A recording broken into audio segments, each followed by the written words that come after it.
Defense Force and 4 senior officers on the 2nd of March. Washington has blamed Rwandan support for the M23 rebel group for continued violence in eastern Congo. Rwanda denies backing the M23. M23 staged a lightning advance in the eastern Congo in January 2025 and still hold large swathes of the territory. Members of the South African Police Service and the South African National Defence Force are conducting operational scanning exercises to enable them to identify the crime hotspots in Cape Town in the Western Cape province. Police spokesperson Novella Potelwa says that the exercises comprises of air and ground operations. She says that communities should not mistake exercises for the actual deployment of the army to crime-ridden areas. President Ramaphosa announced the deployment of soldiers in the Gauteng and Western Cape provinces at the State of the Nation address to deal with the high levels of crime. South Africa's KwaZulu-Natal Province Police Commissioner Nhlanhla Mkhwanazi says Senzo Mchunu is no longer fit to be a police minister. This follows President Ramaphosa's response to the questions of Parliament's ad hoc committee. Ramaphosa says Mchunu did not consult him about his decision to disband the Political Killings Task Team. Ramaphosa also says Mchunu only informed him in February last year, despite issuing a directive that the disbandment should happen on the 31st of December 2024. This was the reaction of Mkhwanazi to the contradiction when he appeared before the committee yesterday. Yeah, well, I'm an official. For me to start talking about decisions that the president must take might not be fair.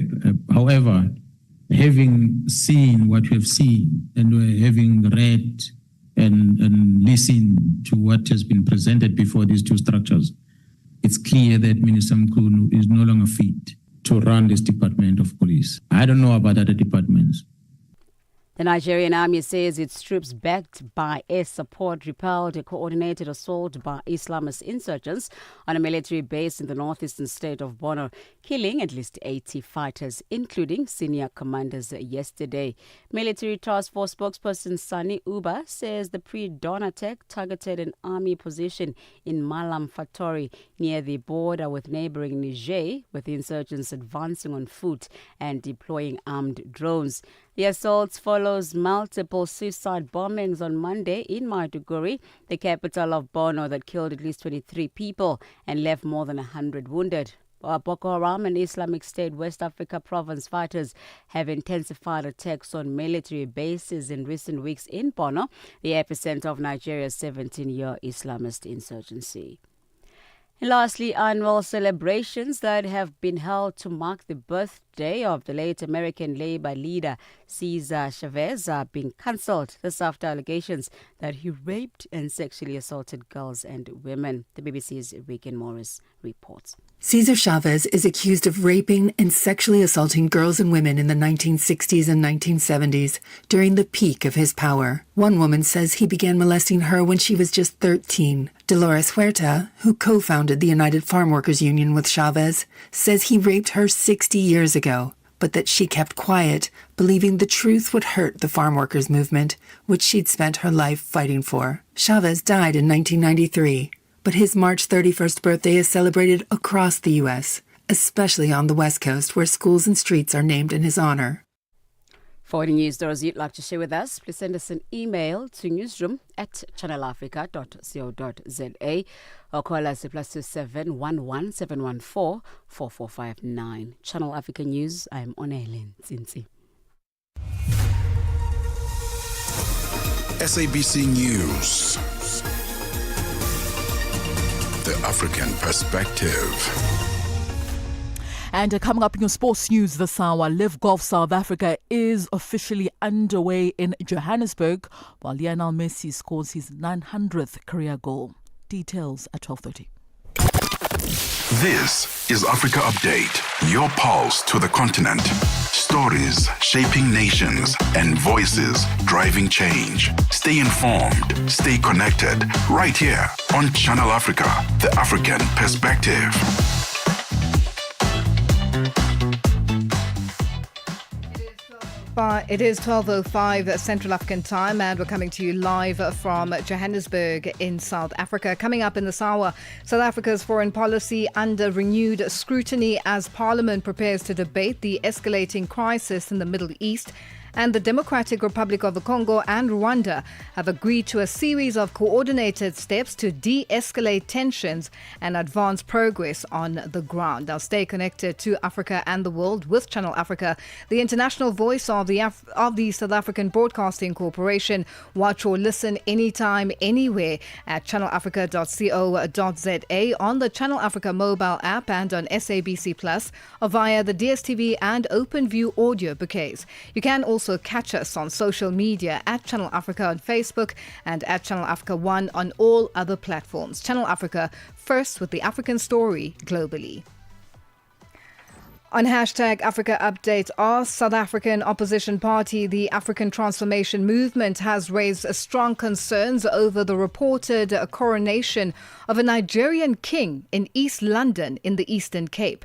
Now, we want to know, should foreign communities be allowed to establish traditional leadership structures in another country? Share your thoughts and your views on all our social media platforms. That's on X, Instagram at Channel Africa 1, on Facebook at Channel Africa. You can also send us your comments and voice notes on +2783 288 6684 hashtag Africa Update Us. Este é o Caleidoscópio de Canal África, com Remo Samo e João Yabalá. O conflito militar envolvendo o Irão, os Estados Unidos e Israel provocou uma escalada acentuada nos preços do petróleo, especialmente devido à ameaça de interrupção do tráfego pelo Estreito de Hormuz, responsável por cerca de 20% do consumo mundial de crudo. Para países africanos dependentes de importações de energia, esta tensão não é apenas um problema económico, mas também social, com impactos potenciais sobre inflação, custos de produção e acesso a combustíveis essenciais. Para perceber os riscos e possíveis respostas, falamos com o Dr. Lutumba Simão, economista angolano. Para os países exportadores, vão verificar uma receita mais alta do que previam. E do ponto de vista de custo para as populações, vamos identificar que também pode aumentar a inflação, principalmente naqueles países onde, de facto, importam o crude e os combustíveis derivados do petróleo bruto. De segunda a sexta-feira, das 20 às 21 horas locais, este é o Caleidoscópio de Canal África. Africa Update with Lulu Gaboo, 12 to 1 p.m. Central African Time. It is 8 after 12 Central African time, and we're coming to you live from Johannesburg in South Africa. Our South Africa's foreign policy is under renewed scrutiny as Parliament prepares to debate the escalating crisis in the Middle East following reported strikes involving the United States, Israel and Iran. The debate, brought forward by Musi Maimane of Build One South Africa, is expected to examine not only the geopolitical fallout, but also South Africa's long-standing relationship with Iran. A new report by the Middle East Africa Research Institute raises questions about whether this relationship is driven by ideology, strategic interests, or something more complex. And to unpack these issues, we are joined by Benji Schulman, the Executive Director of the Middle East Africa Research Institute. Benji, good afternoon, and thank you for joining us on Africa Update. Thanks so much. Good to be here. Benji, how significant is this moment? I mean, with Parliament now debating South Africa's position amid rising tensions in the Middle East? Yeah, Lulu, so I think it is actually a very important moment because it gives South African citizenry a chance to really look at and understand where South Africa is positioned and if this is actually in the interests of the South African population and the future of our country.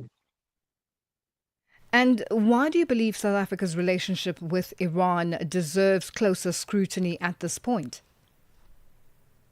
I think mainly because it's difficult to explain why we are putting so much as South Africans on the line geopolitically with our international relations with regards to Iran. You know, we don't have a very good trade relationship with them.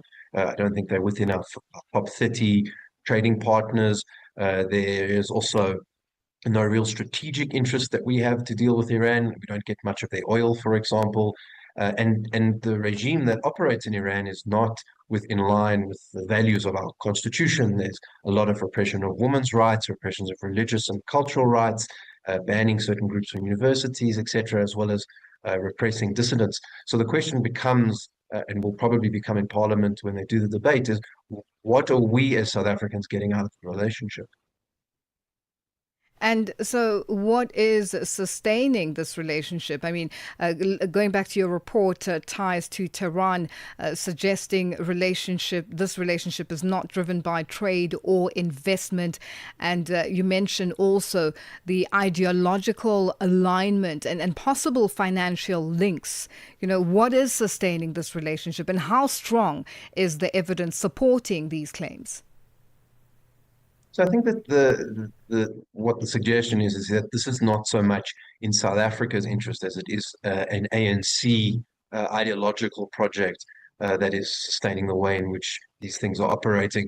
One example that we have is the MTN, for example, actually invested in Iran, and in the process of that investment, ended up doing a deal with Iranian Revolutionary Guards. And that's now an organization that's been prescribed by the EU, has a long time been prescribed by the US. And in the process of getting that license, MTN allegedly has been involved with corruption in terms of trying to influence the South African state to take foreign policy positions in favor of Iran.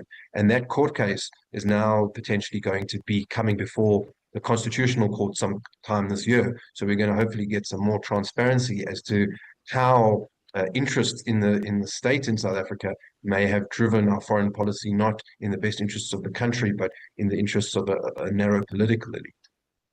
And critics point to the contradictions in South Africa's stance. For example, its positions on Israel versus Iran. How would you interpret this?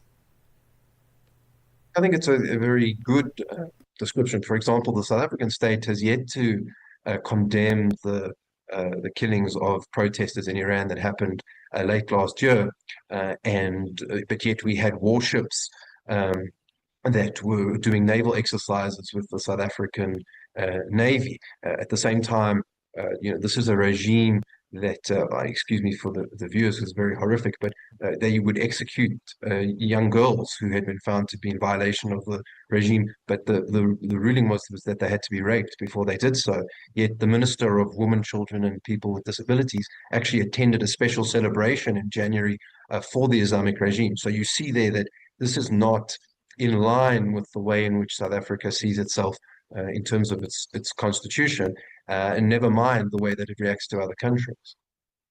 And now, with Iran facing increased pressure internationally, does this create an opportunity for South Africa to rethink its position? I think it does. There's clearly going to be, when the dust settles at the end of this campaign with the Americans, some kind of change in the Iranian society. And this might give an opportunity for South African policymakers to say, look, we were at one side of this particular debate. It hasn't benefited us. It certainly hasn't benefited South Africans. So what can we do to help change it? Because it would actually benefit us down the road to perhaps go in a different direction. And what would a reset in South Africa's foreign policy toward Iran actually look like?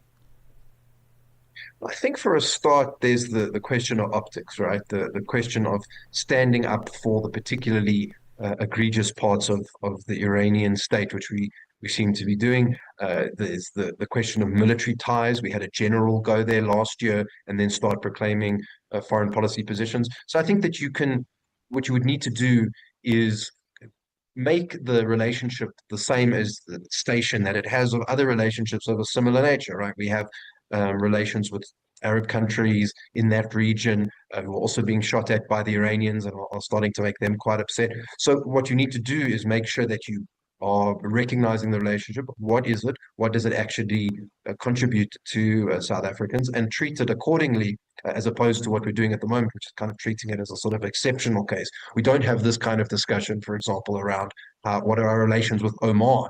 Even though Oman has more trading capacity than Iran, but yet we're spending all this political thing. So I would say reset it to its proper place within our priorities in terms of our foreign policy. And if these questions around foreign policy remain unresolved, what's at stake for South Africa?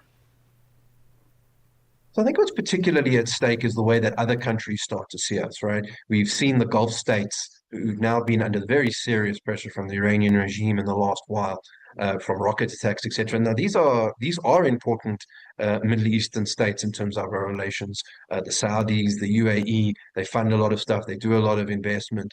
So there's risk for engagement with those states. Then we have the European Union, who, as I said, proscribed the IRGC now as a extremist group, so that could affect our dealings there. And of course, the big gorilla in the room is always the Americans, and the ability for them to maybe kick us out of AGOA over this.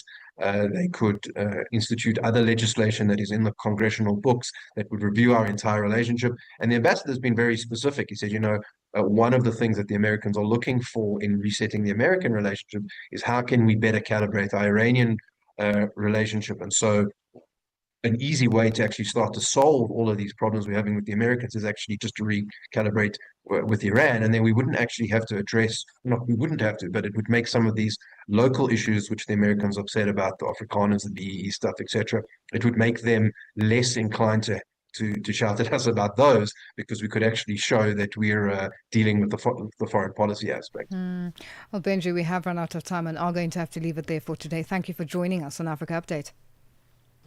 Appreciate it. Thank you so much for your time. That's Benji Shulman, the Executive Director of the Middle East Africa Research Institute, joining us on the line. Your window to the continent and beyond. Africa Update. Only on Channel Africa. Channel Africa. The African Perspective. It is 17 after 12 Central African time, and we're coming to you live from Johannesburg in South Africa.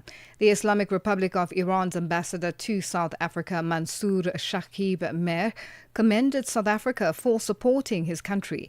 Ambassador Mehr was speaking during a media briefing in Cape Town in South Africa in the Western Cape amidst the critical and rapidly unfolding events in Iran and the region. A discussion on diplomatic relations has been facilitated by the Cape Town Ulama Board. Mlamli Maneli has more.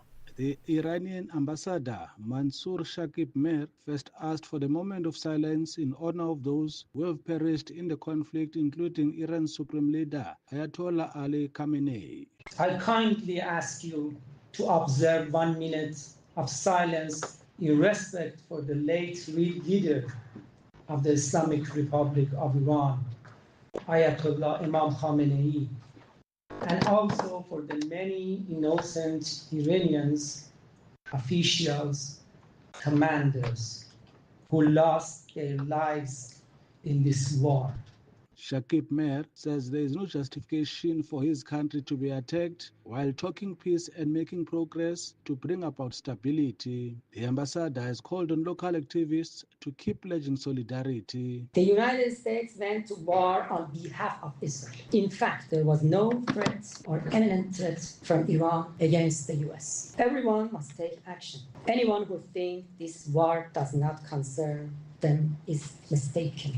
The next country could be their own. We do not want such a dangerous approach to take root in the international system, because if it does, the law of the jungle and global disorder will dominate. It's been more than 2 weeks since America and Israel war, leading to eminent members of society such as retired Judge Justice Raj Desai asking serious questions about the legality of the war. There's no legal basis whatsoever for such an attack in law. It was done by the early wars and illegal wars. But in the 21st century, there is no space for such a legal adventure as has been launched. There's no space for that. And the defenses, the ambassadors correctly pointed out, of preventative defense. And that report by Mlamli Maneli ended by the Islamic Republic of Iran's ambassador to South Africa, Mansour Shakib Mehr. The whole population of Africa has been shocked to the depth of its soul. For 60 years, Channel Africa has been the voice that connects the continent, telling our stories and sharing our vision with the world. This year, we mark 6 decades of broadcast excellence. 60 years of stories, sound, and connection. 6 years of African conversations that matter. This is 60 years of broadcast excellence. Broadcast excellence, rooted in Africa's heartbeat and looking boldly into the future. Join Channel Africa as we celebrate 60 years of broadcasting. Still strong, still vibrant, and still giving you the African perspective. Channel Africa. Your window to the continent and beyond. Africa Update. Only on Channel Africa. Channel Africa. The African perspective. It is 21 after 12 Central African time, and we're coming to you live from Johannesburg in South Africa. The Democratic Republic of the Congo and Rwanda have agreed to a series of coordinated steps to de-escalate tensions and advance progress on the ground.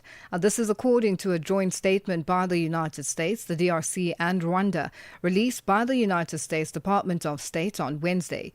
This follows this week's meeting hosted by the U.S., where senior officials from the two countries met to revive the stalled peace process in eastern DRC. The latest development comes after the collapse of the Washington Accord for Peace and Prosperity, an agreement signed in December aimed at ending decades of conflict and fostering regional stability. For more on this, we are joined on the line by a DRC political analyst, Didier Baye. Didier, good afternoon, and thank you for joining us on Africa Update. Good afternoon, Lulu. Good afternoon to the listeners, or again, good morning to those who are in a different part of the world, like where I am currently. Always a pleasure to be on your program. Didier, it's always a pleasure to chat to you. Now, what do you make of this latest agreement? Do you believe that this will be a lasting peace agreement? And also, just considering the fact that the M23 rebel was not part of this meeting. Yes, that's something very important you mentioned on your last sentence, Lulu. There's always no M23 in this peace agreement. Instead, there is the DRC and there is Rwanda in the peace agreement. So this takes us back to believe that the M23 have their representative, which is Rwanda, and then Rwanda is indeed backing and supporting the M23. Now, coming to the question, the issue of agreement has been going from one agreement to the next agreement to the ongoing agreements, so many agreements. If the situation persists, it will keep going from one agreement to another agreement. It's just because either both parties are not upholding their responsibility in the agreement, or one of the parties is not upholding their responsibility in the previous agreement. According to what unfolded in December in Washington and the peace agreement between the DRC and Rwanda under the mediation of President Trump, all forces, uninvited forces in the DRC had to withdraw with immediate effect. What we have seen is not actually what happened. There were still RDF, that's a Rwanda Defense Force, still existing in the DRC. Then after that, we have seen a series of sanctions by the US imposed to Rwanda because of the holding Rwanda accountable, saying that they are not respecting the peace deal, the peace agreement, which they signed in December, mediated by President Donald Trump. But we've seen again the US inviting the official once again for another deal again, another agreement. It's not actually another agreement. This time it's to reinforce the agreement which was done which was agreed, which was accepted by both parties, but then to see where did it go wrong, who is failing in observing and respecting their part of the agreement so that peace will reign in the Great Lake region and between these two countries, the DRC and the Rwanda. Rwanda still denies accusations of it aiding the M23. And there have been, statements of Rwanda's president saying that the DRC president must handle his country. So are they going to move forward? And is this going to be resolved? The denial of Rwanda having its military in the DRC is now a thing of the past because a lot of evidence, including himself, the Rwandan president keeps contradicting himself. There is an interview which was done, if I'm not mistaken, by BBC, where he was asked a clear question: do you have your troops in the DRC? And his answer was, I do not know.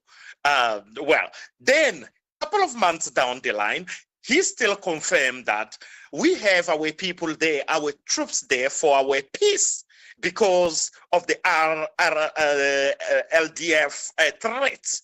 And these people are in the DRC. That is why we deploy our forces to protect and defend ourselves. So until when will he keep changing, swinging from one statement to another, contradicting himself? So I don't think at this stage there is still a doubt about whether there is a Rwandan troop in the DRC or not, because evidence have been produced. The M23 is not a loyal army. The weapon they are using are registered under Rwanda, Rwandan Defense Force, and then including some perpetrators that were arrested by the DRC forces who testified they were coming from Rwanda. So this is not a thing of thinking, is it true or not? No, it's no longer the case. That is why you see every time there is peace agreement, there is no M23 coming on the table, but instead there is Rwanda. So if Rwanda is not involved, why is he always present in the peace agreement? Why is he always traveling as far as to the US to go sign the peace agreement, then if he's innocent and doesn't recognize anything? So this contradiction, I think, must also come to an end if, Rwandan authorities are a little bit more serious. So they need to be rational and stand with one statement, do exactly what they say. If they are there, why are they there, and then why they shouldn't be there, why they should withdraw, or they are not there and they shouldn't cross the border. Because one important section of this Washington agreement is the recognition and the respect of the territorial integrity of the Democratic Republic of Congo, which Rwanda has to respect. And what do you make of the U.S. vested interest in brokering a peace deal between the DRC and Rwanda? Yes, the U.S. has great interest. The U.S. is brokering peace between the DRC and Rwanda primarily to secure access to the DRC's vast, untapped, critical mineral reserve. This is the prime reason why the U.S. is now brokering the peace agreement. So they want to gain access to this rare earth and the rare minerals of the future. China is coming up very fast, and as we all know, the competition between the US and China is visible. It's so loud that US also want to position itself and for its future technology, whether for aviation or for military field, for weaponry, fabrications and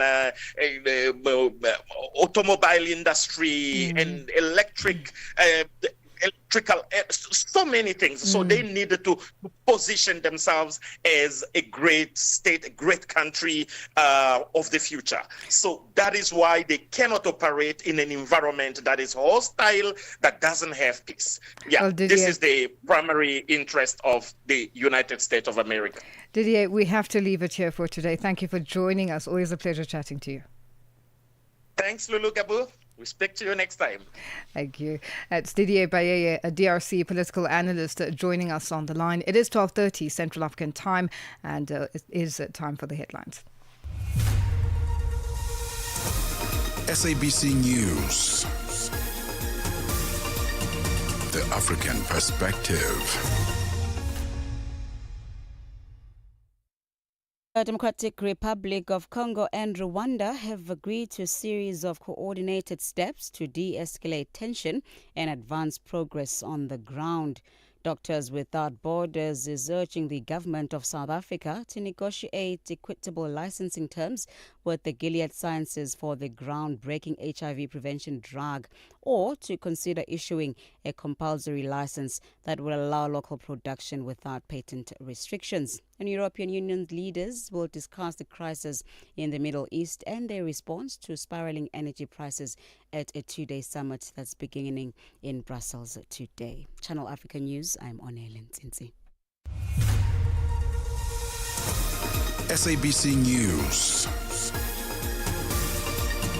The African Perspective. Sports on Channel Africa. The African Perspective. All right, so a very good afternoon from the sports desk. I am Musibudi Makura with your latest sports news at the SAWA. So former chairperson of the CAF Disciplinary Board, Raymond Hack, has bemoaned the decision of the Continental Football Governing Body's Appeal Board to strip Senegal of the 2025 Africa Cup of Nations title. So the board has now declared the host nation Morocco as champions. It ruled that Senegal forfeited the match 3-0 after the players staged a walkout in protest of a penalty awarded against them in a chaotic AFCON final in Rabat on the 19th of January. The Moroccan Football Federation successfully appealed the sanctions, and almost 2 months later, the appeals board ruled against Senegal. Raymond Hack having this to say about that decision. It's certainly disadvantaged for football in Africa. It shows a terrible image for football in Africa, because when you get a situation where your own body appeals against your disciplinary body, are you then saying our disciplinary body is not good enough to hear the matter? Why did you appoint them in the first place? That's as far as that's concerned. But as far as the appeal is concerned, I think the the appeal body have got it totally wrong. Because firstly, the only person who can end a game is the referee. Hack says when Senegal returned to the field of play, Morocco should have responded immediately by indicating they are continuing under protest. Yes, in terms of 82, the team did walk off, or members of the team walked off. Okay, so what should have happened is that the Moroccan team should have gone to the referee and said, the team has walked off, blow your whistle and declare us the winners. But they didn't. What happened is they went back onto the field and they played extra time. Also, when they went back onto the field, they didn't say to the referee, we're playing extra time under protest, which would have allowed them to take the matter on appeal afterwards. They continued with the game, and because they lost, then, you then go on appeal. On to this now, Lionel Messi scored his 900th career goal on Wednesday to become the second player to reach the mark in elite men's football after Cristiano Ronaldo. The 38-year-old Argentine World Cup winner brought up the milestone with a left-footed strike in Inter Miami's 1-0 draw with Nashville Soccer Club in the CONCACAF Champions Cup. The 900th goal came 21 years after Messi scored his first in senior football for Barcelona at the age of 17 in 2005. Messi, who has won the Ballon d'Or 8 times, reached the landmark in his 1,000 1,142nd appearance for club and country, nearly 100 games fewer than Ronaldo, who took 1,236 goals around the games to reach the milestone in September of 2024. The majority of Messi's goals came during his spell at Barcelona, where he scored 672 times. He added 32 at Paris Saint-Germain, 81 at Inter Miami, and then scored 115 goals for Argentina, with he won the World Cup in 2022 in Qatar. Well, speaking about scoring goals, Harry Kane meanwhile reached a half century of Champions League goals as Bayern Munich beat Atalanta to progress to the quarterfinals of the tournament. Now, the England captain started the game on 48, but a first half penalty and a brilliant second half strike moved him to 50 goals. Kane reached the landmark in 66 games, the same number as it took Lionel Messi and 25 fewer than Cristiano Ronaldo. Manchester City's Erling Haaland holds the record of reaching 50, the quickest, having got there in 49 games. Bayern were as good as already through before Wednesday's second leg after winning 6-1 in Italy, but they once again recorded a high-scoring win as they set up a last-eight clash with record champions Real Madrid. And finally, Live Golf makes its first visit to the continent of Africa, and the action is officially underway at the club at Steyn City in the north of Johannesburg. So approximately 90,000 tickets have been sold for the 4-round tournament, expected to be one of the biggest golf tournaments ever held in South Africa. The all-South African Southern Guards GC team is made up of Captain Louis Oosthuizen, Dean Burmester, Brandon Grace, as well as Charles Schwartzel. Of course, the quartet will be looking to make history by winning the South African version of Live Golf at the team event, of course, starting today and concluding on Sunday, the 22nd of March at the club at Steyn City. And that's a wrap from the Sports Desk at this hour. For any sports stories you'd like to share with us, do send us an email to newsroom@channelafrica.co.za. Remember as well to give us a call on +27 11714 4459. It is 12:37 p.m. Central African Time. I'm back with more sports news in the next hour. For Channel Africa Sport, I am Musibudi Makura.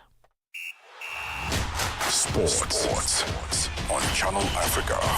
The African perspective. The whole population of Africa has been shocked to the depth of its soul. For 60 years, Channel Africa has been the voice that connects the continent, telling our stories and sharing our vision with the world. This year, we mark 6 decades of broadcast excellence. 60 years of stories, sound, and connection.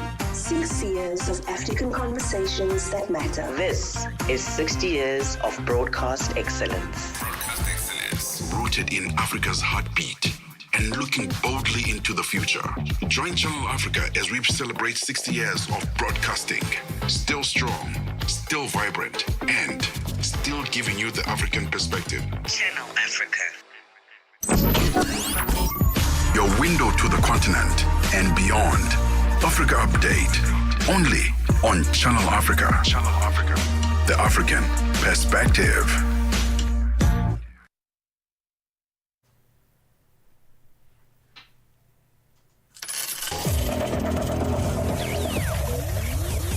Business news on Channel Africa. The African perspective. Good afternoon. And our top business stories are Cobalt Metals, the mining firm backed by US billionaires Jeff Bezos and Bill Gates, has started development of its Mingomba copper project in Zambia, targeting production in the early 2030s. Cobalt Metals Africa CEO Mfike Makai says the company is now full swing into its permitting process to get approvals to start building the mine, and says shaft sinking is expected in early 2027. The project's investment requirement is estimated at $2.3 to $2.5 billion. Zambia, Africa's second largest copper producer after the Democratic Republic of Congo, aims to more than triple its copper output to 3 million metric tons by 2031. As a boom in online gambling across Africa gathers pace, governments are hiking taxes to contain addiction risks and fill depleted state coffers. In by far the biggest market of South Africa, the industry is pushing back. Gambling has exploded across the continent as a result of easily available online betting accounts. South Africa's gambling industry regulator, the National Gambling Board, estimates that 2/3 of adults engage in online gambling, a sharp rise from 30% in 2017. The government has proposed a national 20% tax on online gambling profits, which it says would more than double revenues from the sector to $607 million annually from $289 million currently. The Deputy General Secretary of the South African Municipal Workers Union, Nketeni Mutabi, has been elected as the new president of the union. The delegates attending the union's 13th National Congress, held in Mbombela in the Mpumalanga province, elected new national office bearers yesterday. Mutabi's previous position was filled by Sam Lukeleni after a contestation.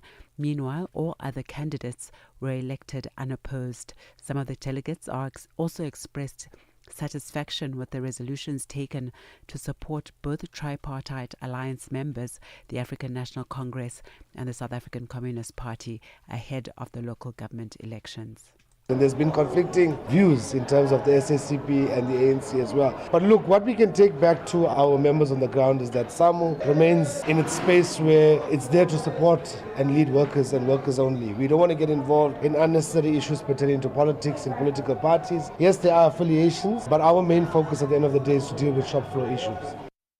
As mining exploration expands across Africa, questions are intensifying over who truly benefits from these projects. Delegates at the Southern Africa Oil and Gas Conference in Cape Town, South Africa, say meaningful community involvement, particularly the inclusion of women and young people, is essential to ensuring sustainable development and minimizing conflict in mining regions. They warn that excluding local voices can lead to resistance, delays, and long-term instability. Associate at CLG Lawyers and business advisor Miracle Okoro says behind every mining project are communities whose lives are directly affected. First of all, if we talk about numbers, the population, women make up 51% of the population, so it's a no-brainer that they should be incorporated and they should be carried along in economic activities. And if you think about what women contribute to the table, their excellent skills and intuitive abilities and how that can play a role in businesses and in economic transformation, then it also makes sense. There's a business case for women to be significant contributors in the economy. It just makes business sense. Oil prices have jumped today, with benchmark Brent rising to its highest level in more than a week to more than $115 a barrel after Iran attacked energy facilities across the Middle East following Israel's strike on its South Pars gas field, a major escalation in the war. Brent futures were up $6.08 or 5.7% at $113.46 a barrel by 8:14 this morning. This after climbing almost $8 to the highest since March 9 to a session high of $115.10. Oil price has inched a bit higher this afternoon to $115.82 a barrel. And now taking a look at the indicators, $1 in Nigeria is trading at 1,355 naira this afternoon. In Botswana, it's 13 pula 42. Kenya, the dollar is trading at 128 shilling 52. And in Zambia, it's 19 kwacha 48. The BRICS countries, the dollar in Brazil is trading at 5 real 20, Russia 83 rubles 18. In India, it's 92 rupees 71. China 6 yuan 88, and South Africa $1 is trading at 16 rand 76 cents this afternoon. $1 is trading at 75 pence to the British pound and 86 to the euro. Looking at commodities, gold is trading at $4,698 per ounce. It's inched down quite a bit this afternoon. Platinum also down a bit at $1,929 per ounce, while Brent crude oil is at $115.82 a barrel, as mentioned earlier. And that's the business news. I'll be back with another update in the next hour. In the meantime, if you have any business stories you'd like to share with us, please do send us an email to newsroom@channelafrica.co.za. Give us a call on +2711 714 4459. For Channel Africa Business, I am Buntle Headbush.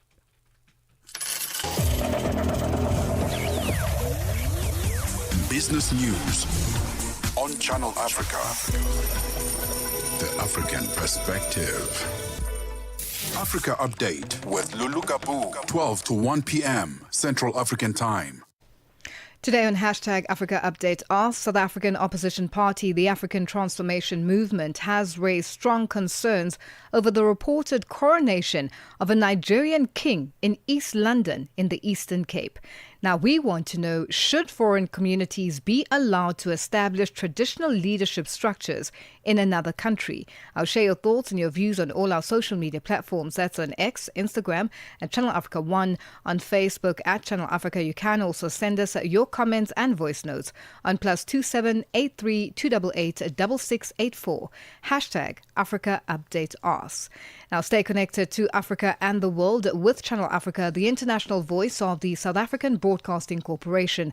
Watch or listen anytime, anywhere at channelafrica.co.za, on the Channel Africa mobile app and on SABC Plus, or via the DSTV and OpenView audio bouquets. You can also catch us on social media at Channel Africa on Facebook and at Channel Africa 1 on all other platforms. Channel Africa, first with the African story globally.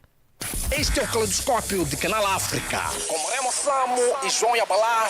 O conflito militar envolvendo o Irão, os Estados Unidos e Israel provocou uma escalada acentuada nos preços do petróleo, especialmente devido à ameaça de interrupção do tráfego pelo Estreito de Hormuz, responsável por cerca de 20% do consumo mundial de crudo. Para países africanos dependentes de importações de energia, esta tensão não é apenas um problema económico, mas também social, com impactos potenciais sobre inflação, custos de produção e acesso a combustíveis essenciais. Para perceber os riscos e possíveis respostas, falamos com o Dr. Lutumba Simão, economista angolano. Para os países exportadores, vão verificar uma receita mais alta do que previam. E do ponto de vista de custo para as populações, vamos identificar que também pode aumentar a inflação, principalmente naqueles países onde, de facto, importam o crude e os combustíveis derivados do petróleo bruto. De segunda a sexta-feira, das 20 às 21 horas locais, este é o Caleidoscópio de Canal África. Africa Update with Lulu Gaboo, 12 to 1 p.m. Central African Time. It is 12:47 Central African Time, and we're coming to you live from Johannesburg in South Africa. In less than a week, Channel Africa, together with the Wits Business School, will be launching the first of its kind for the station, the Africa Matters Summit. Our panel discussions with experts and researchers, all arguing for Africa to thrive under the challenges of climate change. The summit will take place in Johannesburg, South Africa, under the theme Financing Africa's Recovery. A CEO at the South African Chamber of Commerce and Industry, Alan Mukoki, discusses the significance of such a summit. I think that it's a very important initiative. As you'd appreciate, we as the South African Chamber of Commerce and Industry are, I think, charged with the idea of ensuring that investment, trade and investment is going to be the central pillar of what we're able to do in not only South Africa, but the rest of the continent as well. We have an opportunity, this is going to be a place that is one of the most investable continents in the world over the coming years, and we did not fail. So we are going to always join up with any of the people who are the protagonists who are trying to put up platforms and templates for any of the areas that we believe are very important to drive economic development and alleviate all the issues relating to poverty, inequality, and unemployment. I think the most important thing is that climate change is sometimes, not always, is sometimes a consequence of something else. But more than anything else, it means that you have to have the infrastructure, because the devastation of what climate change can actually do, let's say maybe one area being floods, it means you are in an even far worse situation if you don't even have the infrastructure, because the infrastructure is the one thing that can give you the risk mitigation around how to protect communities, how to protect business industry. Because if you have those bridges, you have those dams and channels, you are able to lessen the impact of what might possibly happen. That's very, very important.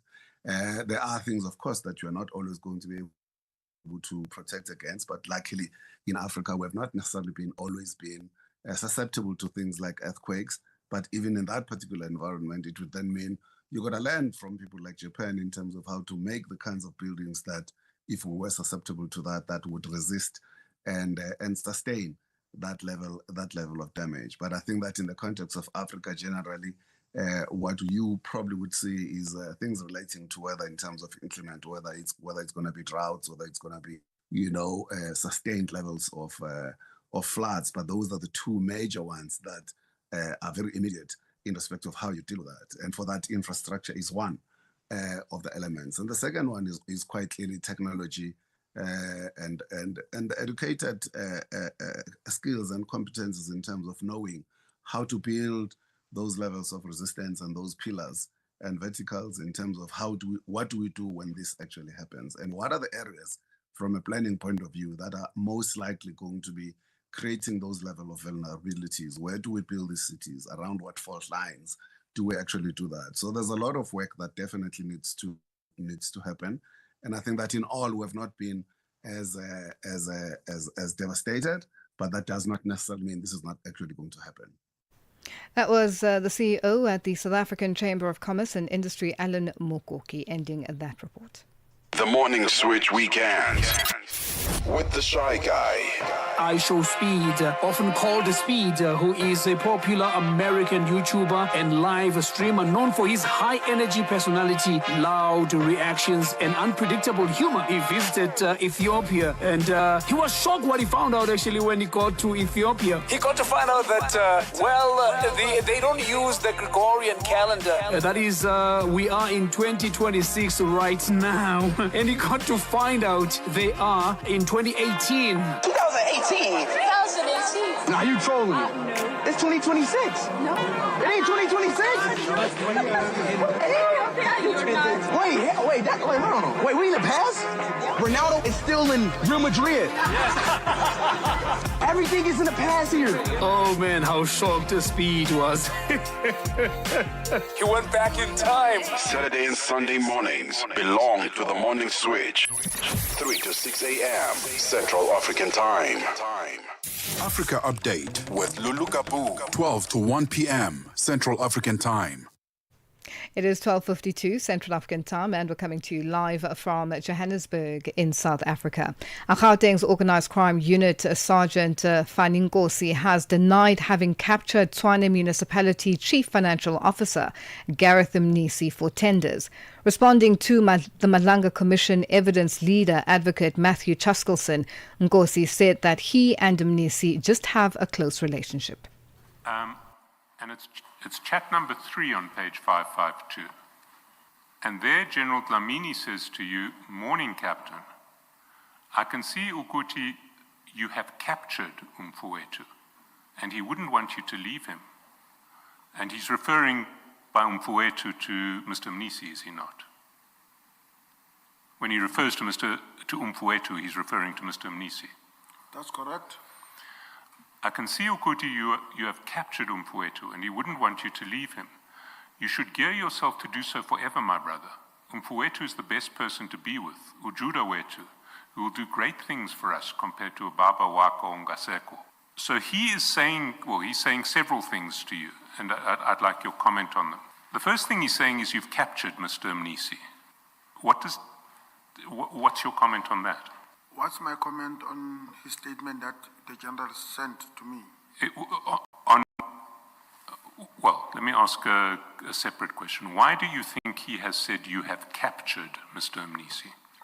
According to my understanding, it was, I'm close to Mr. Mnisi. So you read this to mean that he was saying you are close to Mr. Mnisi? That's correct. You should gear yourself to do so forever, my brother. Is he then saying you should stay close to Mr. Mnisi forever? In terms of our relationship, myself and Mr. Mnisi, that is how I understood him. Please leave the second mic on, Sergeant Kosi.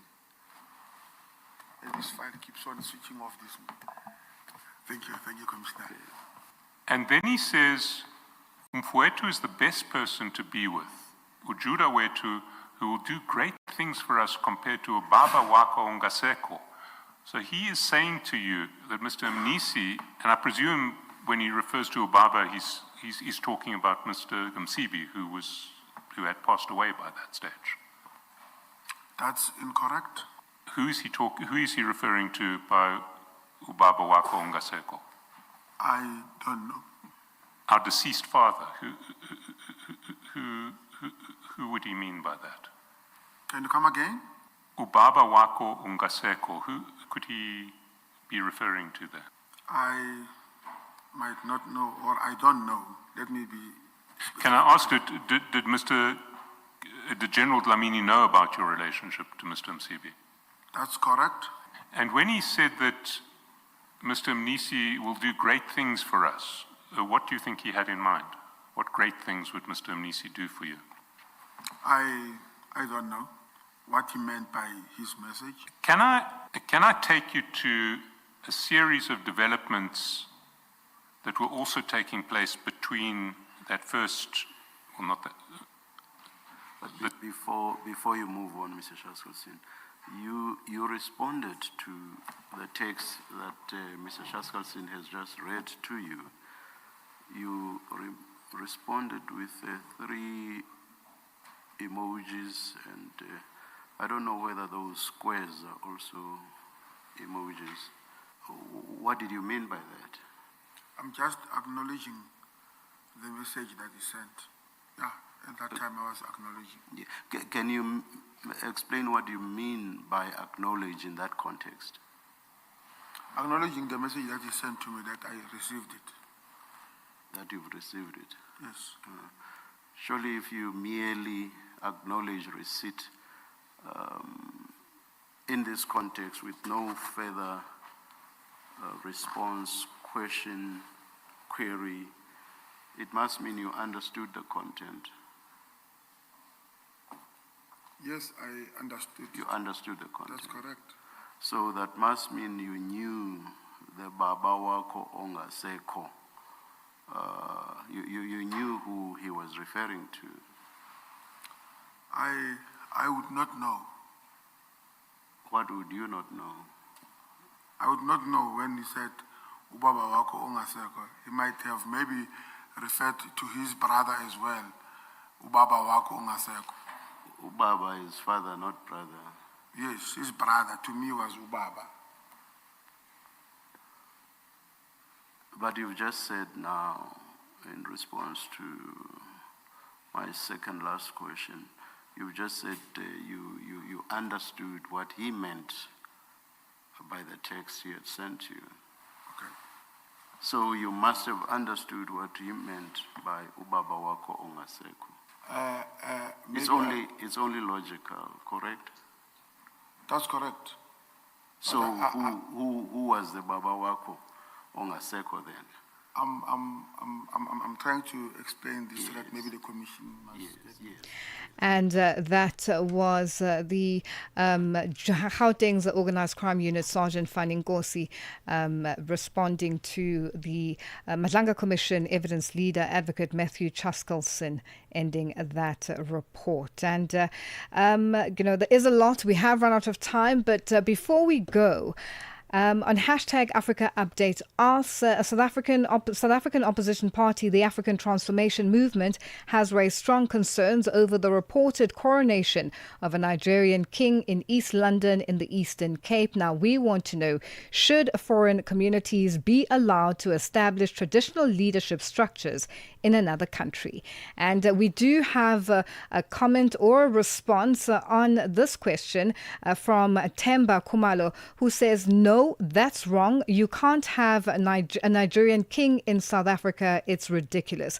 And this is just some of the response that we are getting on our social media platforms. And if you want to hear your comments being read on air, do just join us on our conversation on all our social media platforms. And it is 12:59 Central African time. And this is how we wrap Africa Updates. It's been a good day. Continue with us on all our social media platforms. And let's do this again tomorrow. Bye-bye. Africa Update with Lulu Gaboo, 12 to 1 p.m. Central African Time.